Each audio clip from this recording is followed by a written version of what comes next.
Chapter 3. The one good thing about being carless is that on the bus on my way to work, I can plug my headphones into my iPad while it's safely in my purse and listen to all the wonderful tunes Christian has given me. By the time I arrive at the office, I have the most ludicrous grin on my face. Jack glances up at me and does a double take.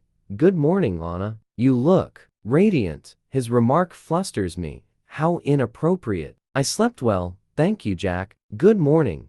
His brow crinkles.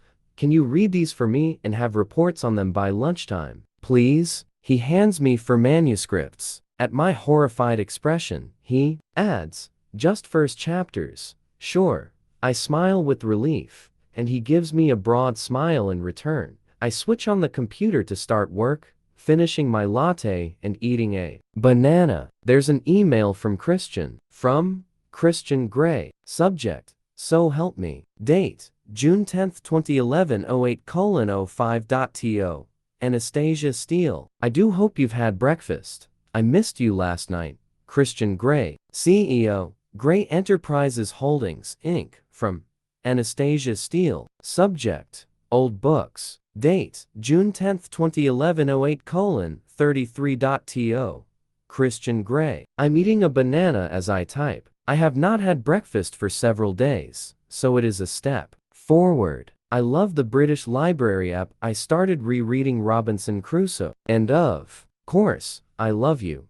Now leave me alone, I'm trying to work. Anastasia Steele. Assistant to Jack Hyde. Editor, SIP. From Christian Gray. Subject: Is that all you've eaten? Date: June 10, 2011 08:36.to. Anastasia Steele. I'm eating a banana as I type. I have not had breakfast for several days, so it is a step forward. I love the British Library app. I started rereading Robinson Crusoe. And of course, I love you. Now leave me alone, I'm trying to work. Anastasia Steele. Assistant to Jack Hyde. Editor, SIP. From Christian Gray. Subject: Is that all you've eaten? Date: June 10, 2011 08:36.to. Anastasia Steele. You can do better than that. You're going to need your energy for begging. Christian Gray, CEO, Gray Enterprises Holdings, Inc. From Anastasia Steele. Subject: Pest. Date: June 10, 2011 08:39.to. Christian Gray. Mr. Gray, I'm trying to work for a living, and it's you that will be begging. Anastasia Steele. Assistant to Jack Hyde. Editor, SIP. From Christian Gray. Subject: Bring it on. Date: June 10, 2011 08:40.to. Anastasia Steele. Why, Miss Steele, I love a challenge. Christian Gray, CEO, Gray Enterprises Holdings, Inc. I sit grinning at the screen like an idiot, but I need to read these chapters for Jack and write reports on all of them. Placing the manuscripts on my desk, I begin. At lunchtime, head to the deli for a pastrami sandwich and listen to the playlist on my iPad. First up, there's Nights in Sawney, some world music called Homelands. It's good. Mr. Gray has eclectic taste in music. I wander back listening to a classical piece, Fantasia on a Theme, by Thomas Tallis by Ralph Vaughan Williams. Oh, 50 has a sense of humor, and I love him for it. Will this stupid grin ever leave my face? The afternoon drags. I decide, in an unguarded moment, to email Christian. From Anastasia Steele. Subject: Bored. Date: June 10, 2011 16:05.to. Christian Gray. Twiddling my thumbs. How are you? What are you doing? Anastasia Steele. Assistant to Jack Hyde. Editor, SIP. From Christian Gray. Subject: Your thumbs. Date: June 10, 2011 16:15.to. Anastasia Steele. You should have come to work for me. You wouldn't be twiddling your thumbs. I'm sure I could put them to better use. In fact, I can think of a number of options. I am doing the usual humdrum mergers and acquisitions. It's all very dry. Your emails at SIP are monitored. Christian Gray, distracted CEO, Gray Enterprises Holdings, Inc. Oh shit. I had no idea. How the hell does he know? I scowl at the screen and quickly check the emails we've sent, deleting them as I do. Promptly at 5:30, Jack is at my desk. It is casual Friday, so he's wearing jeans and a black shirt. Drink, Anna? We usually like to go for a quick one at the bar across the street. We ask, hopeful. Yeah, of us go. You coming? For some unknown reason, which I don't want to examine too closely, relief floods through me. I'd love to. What's the bar called? 50s. You're kidding. He looks at me oddly. No, some significance for you? No, sorry. I'll join you over there. What would you like to drink? A beer, please. Cool. I make my way to the powder room and email Christian from the BlackBerry. From Anastasia Steele. Subject: you'll fit right in. Date: June 10, 2011, 17:36.to. Christian Grey. We are going to a bar called 50s. The rich seam of humor that I could mine from this is endless. I look forward to seeing you there, Mr. Grey. A.X. From Christian Grey. Subject: hazards. Date: June 10, 2011, 17:38.to. Anastasia Steele. Mining is a very, very dangerous occupation. Christian Grey. CEO, Grey Enterprises Holdings, Inc. From Anastasia Steele. Subject: hazards. Date: June 10, 2011, 17:40.to. Christian Grey. And your point is? From Christian Grey. Subject: merely. Date: June 10, 2011, 17:40.to. Anastasia Steele. Making an observation, Miss Steele.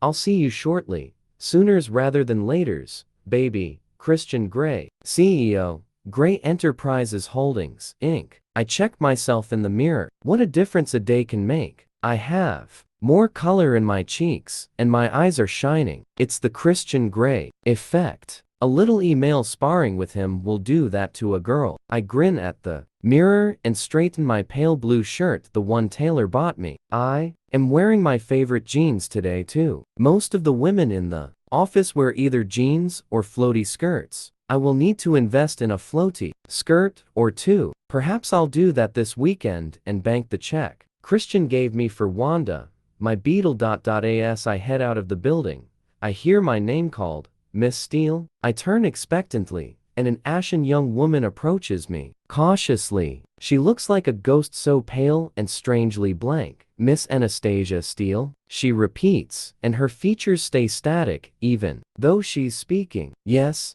She stops, staring at me from about 3 feet away on the sidewalk, and I stare back, immobilized. Who is she? What does she want? Can I help you? I ask. How does she know my name? No, I just wanted to look at you. Her voice is eerily soft. Like me, she has dark hair that starkly contrasts with her fair skin. Her eyes are brown, like bourbon, but flat. There's no life in them at all. Her beautiful face is pale and etched with sorrow. Sorry you have me at a disadvantage, I say, trying to ignore the warning tingle up my spine. On closer inspection, she looks odd, disheveled, and uncared for. Her clothes are 2 sizes too big, including her designer trench coat. She laughs, a strange, discordant sound that only feeds my anxiety. What do you have that I don't? She asks sadly. My anxiety turns to fear. I'm sorry, who are you? Me? I'm nobody. She lifts her arm to drag her hand through her shoulder-length hair, and as she does, the sleeve of her trench coat rides up, revealing a soiled bandage around her wrist. Holy fuck. Good day, Miss Steele. Turning, she walks up the street as I stand, rooted to the spot. I watch as her slight frame disappears from view, lost among the workers pouring out of their various offices. What was that about? Confused, I cross the street to the bar, trying to assimilate what has just happened, while my subconscious rears her ugly head and hisses at me. She has something to do with Christian. 50s is a cavernous, impersonal bar with baseball pennants and posters hanging on the wall. Jack is at the bar with Elizabeth, Courtney, the other editor, 2 guys from finance, and Claire from reception. She is wearing her trademark silver hoop earrings. Hi, Anna. Jack hands me a bottle of Bud. Cheers. Thank you, I murmur, still shaken by my encounter with Ghost Girl. Cheers. We clink bottles, and he continues his conversation with Elizabeth. Claire smiles sweetly at me. So, how has your first week been? She asks. Good, thank you. Everyone seems very friendly. You seem much happier today. It's Friday, I mutter quickly. So do you have any plans this weekend? My patented distraction technique works, and I'm saved. Claire turns out to be one of 7 kids, and she's going to a big family get-together in Tacoma. She becomes quite animated, and I realize I haven't spoken to any women my own age since Kate left for Barbados. Absently, I wonder how Kate is. And Elliot. I must remember to ask Christian if he's heard from him. Oh, and Ethan, Kate's brother, will be back next Tuesday, and he'll be staying in our apartment. I can't imagine Christian is going to be happy about that. My earlier encounter with strange ghost girl slips further from my mind. During my conversation with Claire, Elizabeth hands me another beer. Thanks. I smile at her. Claire is very easy to talk to. She likes to talk, and before I know it, I am on my 3rd beer, courtesy of one of the guys from finance. When Elizabeth and Courtney leave, Jack joins Claire and me. Where is Christian? One of the finance guys engages Claire in conversation. Anna, think you made the right decision coming here? Jack's voice is soft, and he's standing a bit too close, but I've noticed that he has a tendency to do this with everyone, even at the office. I've enjoyed myself this week. Thank you, Jack. Yes, I think I made the right decision. You're a very bright girl, Anna. You'll go far. I blush. Thank you, I mutter, because I don't know what else to say. Do you live far? The Pike Market District. Not far from me. Smiling, he moves even closer and leans against the bar, effectively trapping me. Do you have any plans this weekend? Well, I feel him before I see him. It's as if my whole body is highly attuned to his presence. It relaxes and ignites at the same time, a weird, internal duality, and I sense that strange pulsing electricity. Christian drapes his arm around my shoulder in a seemingly casual display of affection, but I know differently. He is staking a claim, and, on this occasion, it's very welcome. Softly, he kisses my hair. Hello, baby, he murmurs. I feel relieved, safe, and excited with his arm around me. He draws me to his side, and I glance up at him while he stares at Jack, his expression impassive. Turning his attention to me, he gives me a brief crooked smile followed by a swift kiss. He's wearing his navy pinstriped jacket, over jeans and an open white shirt. He looks edible. Jack shuffles back uncomfortably. Jack, this is Christian, I mumble apologetically. Why am I apologizing? Christian. Jack, I'm the boyfriend, Christian says with a small, cool smile that doesn't reach his eyes as he shakes Jack's hand. I glance up at Jack, who is mentally assessing the fine specimen of manhood in front of him. I'm the boss, Jack replies arrogantly. Anna did mention an ex-boyfriend. Oh, shit. You don't want to play this game with 50. Well, no longer ex, Christian replies calmly. Come on, baby, time to go. Please, stay and join us for a drink, Jack says smoothly. I don't think that's a good idea. Why is this so uncomfortable? I glance at Claire, who is, of course, staring open-mouthed and with frankly carnal appreciation at Christian. When will I stop caring about the effect he has on other women? We have plans, Christian replies with his enigmatic smile. We do? And a frisson of anticipation runs through my body. Another time, perhaps, he adds. Come, he says to me as he takes my hand. See you, Mun. I smile at Jack, Claire, and the guys from finance, trying hard to ignore Jack's less than pleased expression, and follow Christian out of the door. Taylor is at the wheel of the Audi waiting at the curb. Why did that feel like a pissing contest? I ask Christian as he opens the car door for me, because it was. He murmurs and gives me his enigmatic smile, then shuts my door. Hello, Taylor, I say, and our eyes meet in the rearview mirror. Miss Steele. Taylor acknowledges with a genial smile. Christian slides in beside me, clasps my hand, and gently kisses my knuckles. Hi, he says softly. My cheeks turn pink, knowing that Taylor can hear us, grateful that he can't see the scorching, panty-combusting look that Christian is giving me. It takes all my self-restraint not to leap on him right here, in the back seat of the car. Oh, the back seat of the car. Hi. Breathe. My mouth dry. What would you like to do this evening? I thought you said we had plans. Oh, I know what I'd like to do, Anastasia. I'm asking you what you want to do. I beam at him. I see, he says with a wickedly salacious grin. So, begging it is. Then, do you want to beg at my place or yours? He tilts his head to one side and smiles his oh so sexy smile at me. I think you're being very presumptuous, Mr. Gray. But by way of a change, we could go to my apartment. I bite my lip deliberately, and his expression darkens. Taylor, Miss Steele's please. Sir, Taylor acknowledges and he heads off into the traffic. So how has your day been? He asks. Good. Yours? Good, thank you. His ridiculously broad grin reflects mine, and he kisses my hand again. You look lovely, he says, as do you. Your boss, Jack Hyde.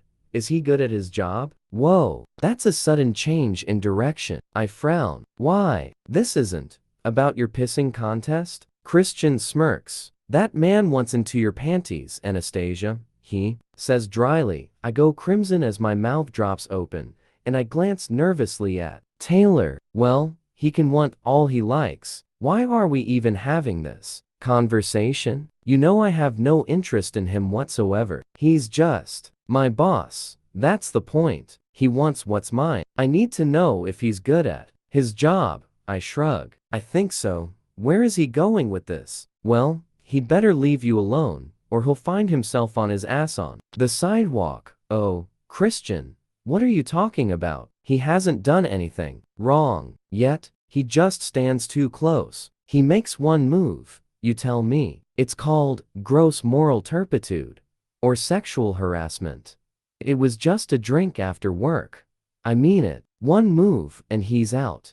You don't have that kind of power, honestly. And before I roll my eyes at him, the realization hits me with the force of a speeding freight truck. Do you, Christian? Christian gives me his enigmatic smile. You're buying the company, I whisper in horror. His smile slips in response to the panic in my voice. Not exactly, he says. You've bought it. Sip. Already. He blinks at me warily. Possibly. You have, or you haven't. Have. What the hell? Why? I gasp, appalled. Oh, this just is too much.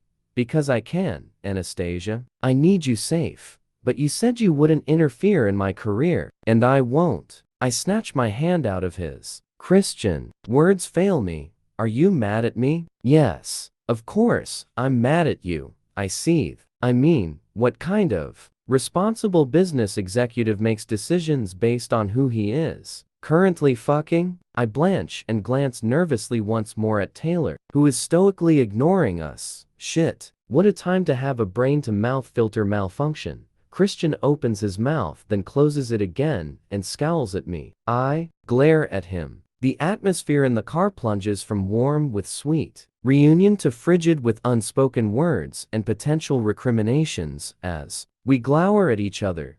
Fortunately, our uncomfortable car journey doesn't last long, and Taylor pulls up outside my apartment. I scramble out of the car quickly, not waiting for anyone to open the door. I hear Christian mutter to Taylor, I think you'd better wait here. I sense him standing close behind me as I struggle to find the front door keys in my purse. Anastasia, he says calmly as if I'm some cornered wild animal. I sigh and turn to face him. I am so mad at him. My anger is palpable, a dark entity threatening to choke me. First, I haven't fucked you for a long while, it feels, and second, I wanted to get into publishing. Of the 4 companies in Seattle, SIP is the most profitable, but it's on the cusp, and it's going to stagnate. It needs to branch out. I stare frigidly at him. His eyes are intense, threatening even, but sexy as hell. I could get lost in their steely depths. So you're my boss now, I snap.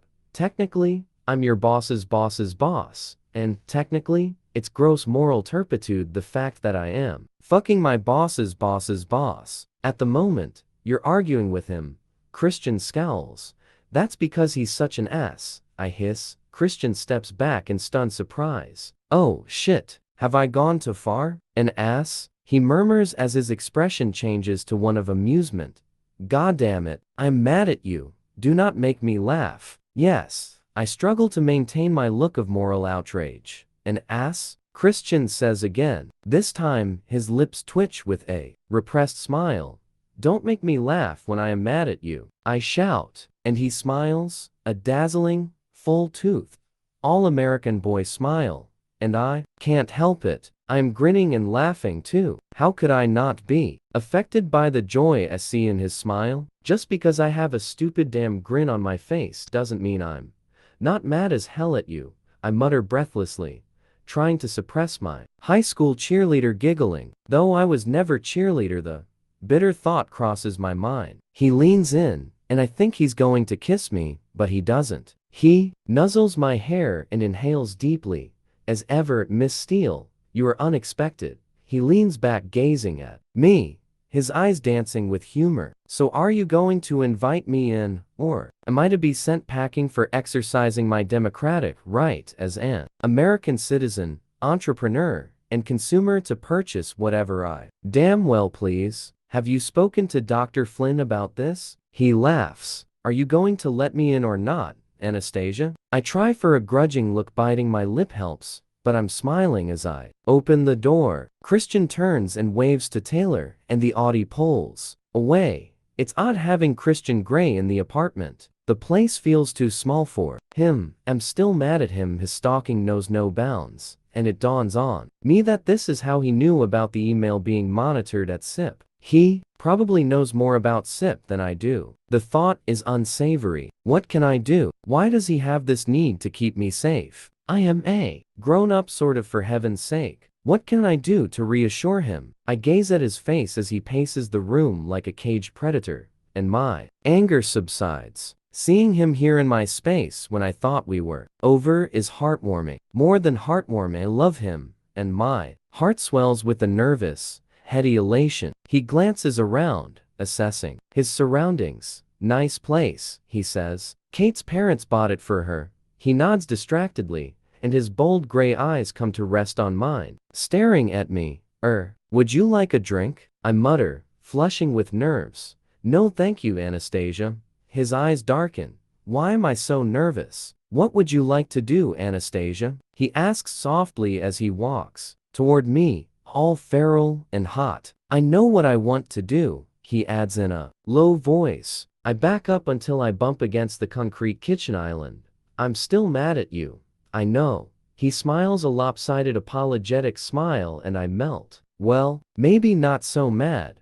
Would you like something to eat? I ask. He nods slowly. Yes. You, he murmurs. Everything south of my waistline clenches. I'm seduced by his voice alone. But that look, that hungry I want you now look, oh my. He's standing in front of me. No, I quite touching, staring down into my eyes and bathing me in the heat that's radiating off his body. I'm stiflingly hot, flustered, and my legs are like jelly as dark desire courses through me. I want him. Have you eaten today? He murmurs. I had a sandwich at lunch, I whisper. I don't want to talk food. He narrows his eyes. You need to eat.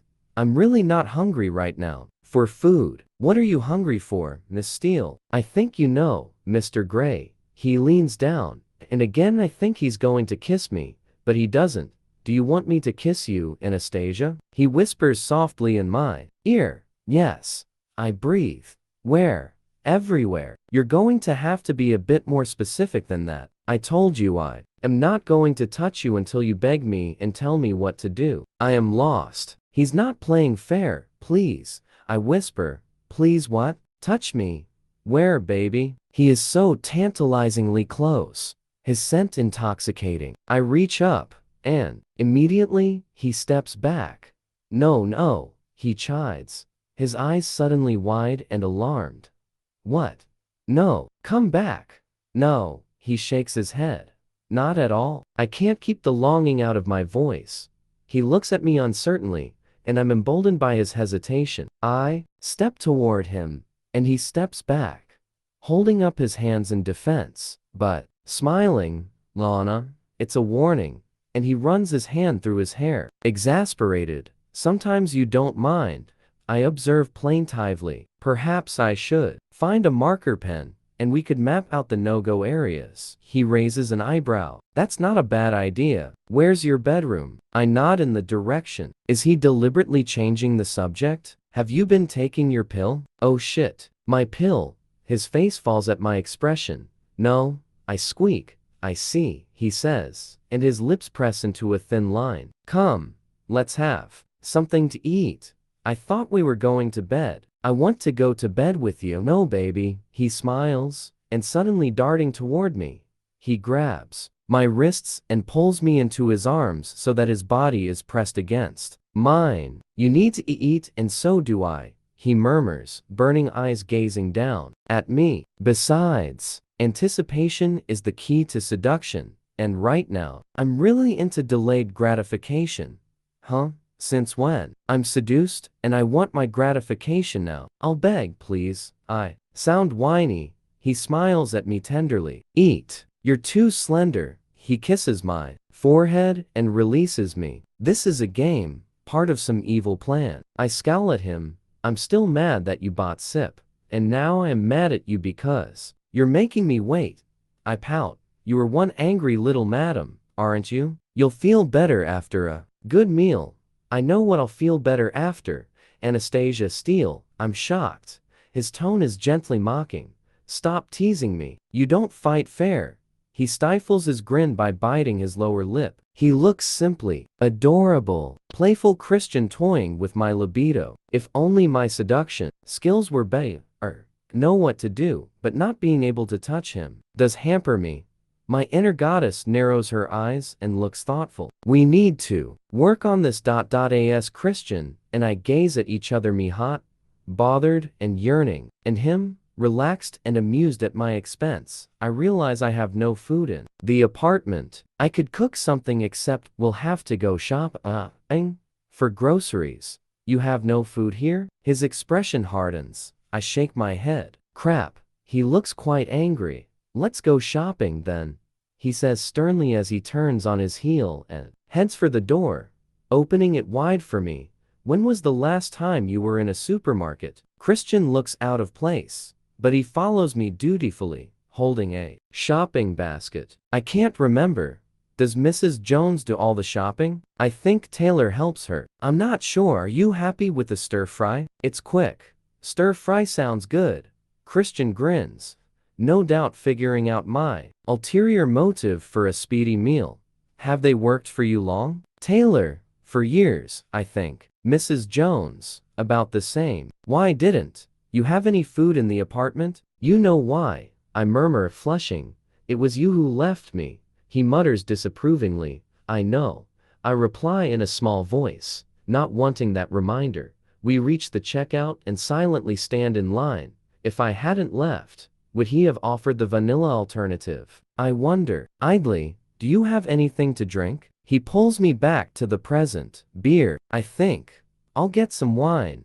Oh dear, I'm not sure what sort of wine is available in Ernie's supermarket. Christian remerges empty-handed, grimacing with a look of disgust. There's a good liquor store next door, I say quickly. I'll see what they have. Maybe we should just go to his place. Then we wouldn't have all this hassle. I watch as he strolls purposefully and with easy grace out of the door. Two women coming in stop and stare. Oh yes, I'm my 50 Shades, I think despondently. I want the memory of him in my bed, but he's playing hard to get. Maybe I should too. My inner goddess nods frantically in agreement, and as I stand in line, we come up with a plan. Christian carries the grocery bags into the apartment. He's carried them as we've walked back to the apartment from the store. He looks odd, not his usual CEO demeanor at all. You look very domestic. No one has ever accused me of that before, he says dryly. He places the bags on the kitchen island. As I start to unload them, He takes out a bottle of white wine and searches for a corkscrew. This place is still new to me. I think the opener is in that drawer. There. Point with my chin. This feels so normal. Two people getting to know each other, having a meal. Yet it's so strange. The fear that I'd always felt in his presence has gone. We've already done so much together. I blush just thinking about it, and yet I hardly know him. What are you thinking about? Christian interrupts my reverie as he shrugs out of his pinstripe jacket and places it on the couch. How little I know you. His eyes soften. You know me better than anyone. I don't think that's true. Mrs. Robinson comes unbidden and very unwelcome into my mind.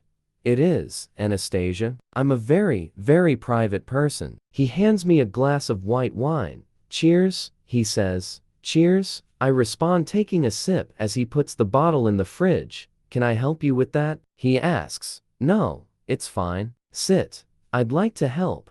His expression is sincere. You can chop the vegetables. I don't cook, he says, regarding the knife I hand him with suspicion. I imagine you don't need to. I place a chopping board and some red peppers in front of him. He stares down at them in confusion. You've never chopped a vegetable? No. I smirk at him. You smirking at me? It appears this is something that I can do, and you can't. Let's face it, Christian, I think this is a first. Here, I'll show you. I push up against him and he steps back. My inner goddess sits up and takes notice. Like this. I slice the red pepper, careful to remove the seeds. Looks simple enough. You shouldn't have any trouble with it, I mutter ironically. He gazes at me impassively for a moment, then sets about his task as I continue to prepare the diced chicken. He starts to slice, carefully, slowly. Oh my, we'll be here all night. I wash my hands and hunt for the wok, the oil, and the other ingredients I need, repeatedly brushing against him my hip, my arm, my back, my hands. Small, seemingly innocent touches. He stills each time I do. I know what you're doing, Anastasia, he murmurs darkly, still preparing the first pepper. I think it's called cooking, I say, fluttering my eyelashes. Grabbing another knife, I join him at the chopping board, peeling and slicing garlic, shallots, and French beans, continually bumping against him. You're quite good at this, he mutters as he starts on his second red pepper. Chopping? I bat my eyelashes at him. Years of practice. I brush against him again, this time with my behind. He stills once more. If you do that again, Anastasia, I'm going to take you on the kitchen floor. Oh wow, it's working. You'll have to beg me first. Is that a challenge? Maybe. He puts down his knife and saunters slowly over to me, his eyes burning. Leaning past me, he switches the gas off. The oil in the wok quiets almost immediately. I think we'll eat later, he says. Put the chicken in the fridge. This is not a sentence I had ever expected to hear from Christian Grey, and only he can make it sound hot. Really hot. I pick up the bowl of diced chicken, rather shakily place a plate on top of it and stow it in the fridge. When I turn back, he's beside me. So you're going to beg? I whisper, bravely gazing into his darkening eyes. No, Anastasia, he shakes his head. No begging. His voice is soft, seductive, and we stand staring at each other, drinking each other in the atmosphere charging between us, almost crackling, neither saying anything, just looking. I bite my lip as desire for this man seizes me with a vengeance, igniting my blood, shallowing my breath, pulling below my waist. I see my reactions reflected in his stance, in his eyes. In a beat, he grabs me by my hips and pulls me to him as my hands reach for his hair and his mouth claims me. He pushes me against the fridge, and I hear the vague protesting rattle of bottles and jars from within as his tongue finds mine. I moan into his mouth and one of his hands moves into my hair, pulling my head back as we kiss savagely. What do you want, Anastasia? He breathes. You gasp. Where? Bed. He breaks free, scoops me into his arms, and carries me quickly and seemingly without any strain into my bedroom, setting me on my feet. Beside my bed, he leans down and switches on my bedside lamp. He glances quickly around the room and hastily closes the pale cream curtains. Now what? He says softly. Love to me. How? Geez. You have got to tell me, baby. Holy crap. Undress me. I am panting already. He smiles and hooks his index finger into my open shirt, pulling me toward him. Good girl, he murmurs, and without taking his blazing eyes off mine, slowly starts to unbutton my shirt. Tentatively, I put my hands on his arms to steady myself. He doesn't complain. His arms are a safe area. When he's finished with the buttons, he pulls my shirt over my shoulders, and I let go of him to let the shirt fall to the floor. He reaches down to the waistband of my jeans, pops the button, and pulls down the zipper. Tell me what you want, Anastasia. His eyes smolder and his lips part as he takes quick shallow breaths. Kiss me from here to here, I whisper, trailing my finger from the base of my ear down my throat. He smooths my hair out of the line of fire and bends, leaving sweet soft kisses along the path my finger took, and then back again. My jeans and panties, I murmur, and he smiles against my throat before he drops to his knees in front of me. Oh, I feel so powerful. Hooking his thumbs into my jeans, he gently pulls them and my panties down my legs. I step out of my flats and my clothes so that I'm left wearing only my bra. He stops and looks up at me expectantly, but he doesn't get up. What now, Anastasia? Kiss me, I whisper. Where? You know where. Where? Oh, he's taking no prisoners. Embarrassed, I quickly point at the apex of my thighs, and he grins wickedly. I close my eyes, mortified, but at the same time beyond aroused. Oh, with pleasure, he chuckles. He kisses me and unleashes his tongue, his joy-inspiring expert tongue. I groan and fist my hands into his hair. He doesn't stop, his tongue circling my clitoris, driving me insane, on and on, around and around. Ah, it's only been how long? Oh, Christian, please, I beg. I don't want to come standing up. I don't have the strength. Please, what, Anastasia? Make love to me, he murmurs, gently blowing against me. No, I want you inside me. Are you sure? Please. He doesn't stop his sweet, exquisite torture. I moan loudly. Christian, please. He stands and gazes down at me, and his lips glisten with the evidence of my arousal. It's so hot. Well, he asks. Well, what? I pant, staring up at him in frantic need.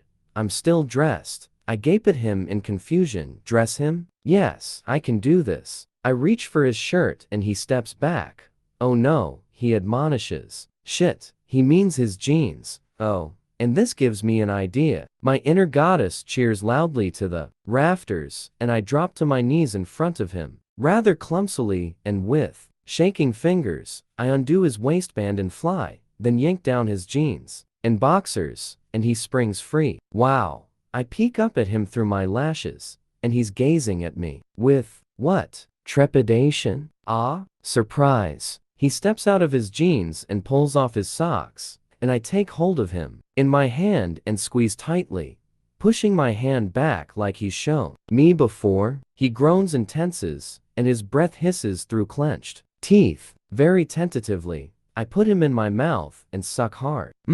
He tastes good. Ah, Anna. Whoa, gently. He cups my head tenderly, and I push him deeper into my mouth, pressing my lips together as tightly as I can, sheathing my teeth, and sucking hard. Fuck, he hisses. Oh, that's a good, inspiring, sexy sound. So I do it again, pulling his length deeper, swirling my tongue around the end.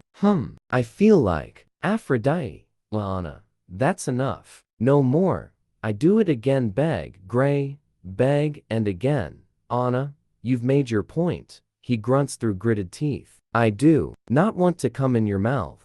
I do it once more, and he bends down, grasps me by my shoulders, hauls me to my feet, and tosses me on the bed, dragging his shirt over his head. He then reaches down to his discarded jeans, and like a good Boy Scout, produces a foil packet. He's panting, like me. Take your bra off, he orders. I sit up and do as I'm told, lie down. I want to look at you. I lie down, gazing up at him as he slowly rolls the condom on. I want him so badly. He stares down at me and licks his lips. You are a fine sight, Anastasia Steele. He bends over the bed and slowly crawls up and over me, kissing me as he goes. He kisses each of my breasts and teases my nipples in turn, while I groan and writhe beneath him, and he doesn't stop. And oh, stop. I want you. Christian, please. Please what? He murmurs between my breasts. I want you inside me. Do you now? Please.